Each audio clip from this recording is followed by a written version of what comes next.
অনির্বাণ চট্টোপাধ্যায় মিডিয়কার এই শব্দটার একটা বাংলা করেছিলেন মধ্যমেধা। আমার মনে হয় এখন অব্দি বাংলায় যত রকম এই ধরনের শব্দ মানে চয়ন করা হয়েছে তার মধ্যে এই শব্দটা খুব পার্টিকুলারলি সাকসেসফুল।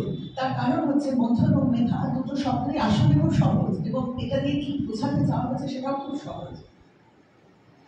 ফলে এটা মানে এই এই এই কাজটা আমাদের আর কিছু করতে হবে। আর একটা বলি যে অনেক সময় এমন শব্দ আমরা উদ্ভাবন করতে গিয়ে ভেবে ফেলি যে শব্দগুলো ভাষণ শব্দের চেয়েও কঠিন, সেটা করে কিন্তু কোনো লাভ নেই।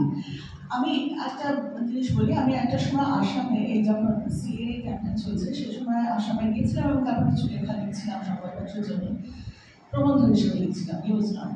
এবারে সেটা লিখতে গিয়ে আমি বারবার দেখছিলাম যে লেগেসি পেপারস এই কথাটাকে আমি কিভাবে বাংলায় আনবো। আমি যতবার সেটা বংশপঞ্জি, উত্তরাধিকার সংক্রান্ত নথি মানে যাই করি না কেন সেটা এমন একটা ভালোবাসা হয়ে যাচ্ছে যে সেটা দিয়ে প্রায় আরো লোককে ভয় পেয়ে যাবে আর কি হতে চলেছে।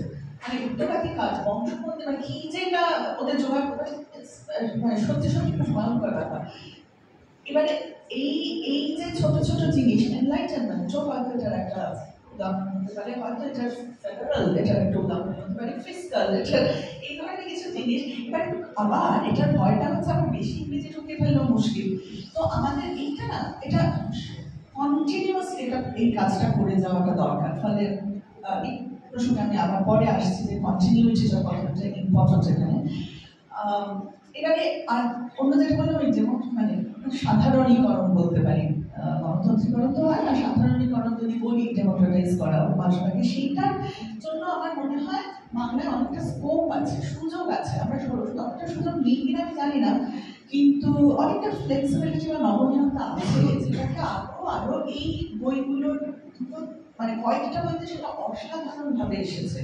দেশভাগের উপর বইটাই যেমন এটা অসাধারণভাবে এসেছে, মানে এটা দেখে শেখার মতো যে কিভাবে ধরুন আমি একটা সেন্টেন্স বলছি, সেটা হচ্ছে যে ভারতীয় গণতন্ত্র তার ব্যাপ্তি ও প্রসারের সঙ্গে সঙ্গে প্রান্তিক জনগোষ্ঠী তাদের উপস্থিতি এবং অংশগ্রহণ এবং প্রতিনিধিত্ব নিশ্চিত করতে লাগলো, তার সঙ্গে সঙ্গে গণতন্ত্রের একটা মানে গাঠনিক এবং প্রকারগত পরিবর্তন হতে লাগলো। এই কোনো একটা শব্দ কিন্তু আসলে শব্দ নয়, কিন্তু আমি যে মুহূর্তে শব্দগুলোকে পাশাপাশি বসিয়ে দিচ্ছি সেই মুহূর্তে এটা ছিটকে যায়, এটা ধাক্কা তৈরি হয় এবং অনেকেই তখন ভাবে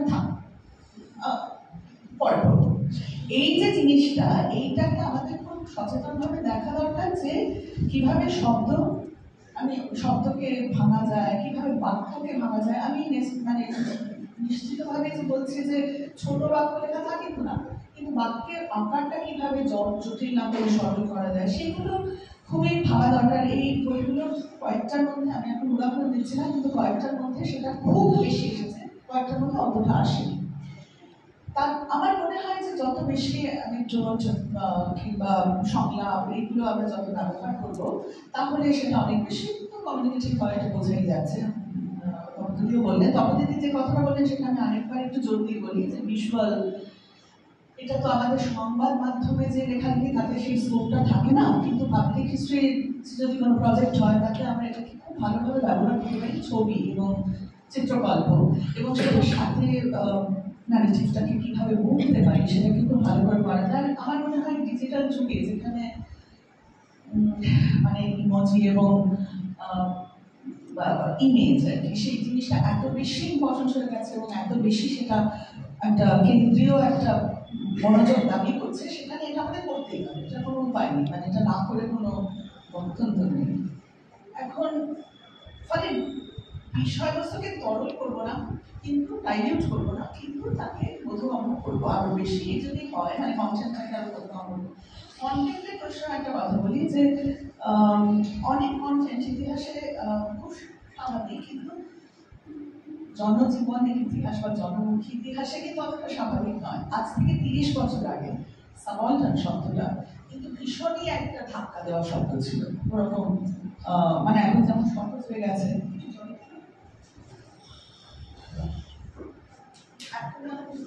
সহজ হয়ে গেছে সাবলটান কথাটা, তখন সেটা একদম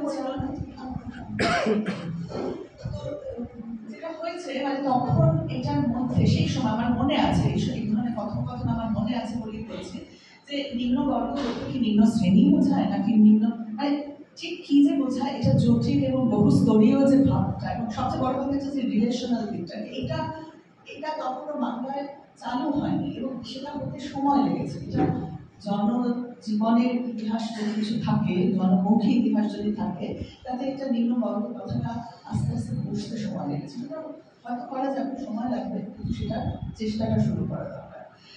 আবার এই এই এই কথাটা থেকে আমি আরেকটা অন্য কথা মানে এটাকে তাহলে আমরা প্রতিশব্দর কথা বলছি। মানে আমার এইখানে একটা বক্তব্য হচ্ছে যে ইতিহাসের প্রতিশব্দ হয়তো অন্যান্য অনেক কেমিস্ট্রি বা ফিজিক্সের থেকে অনেক সহজ বলে মনে হয়, কিন্তু আসলে তা নয়।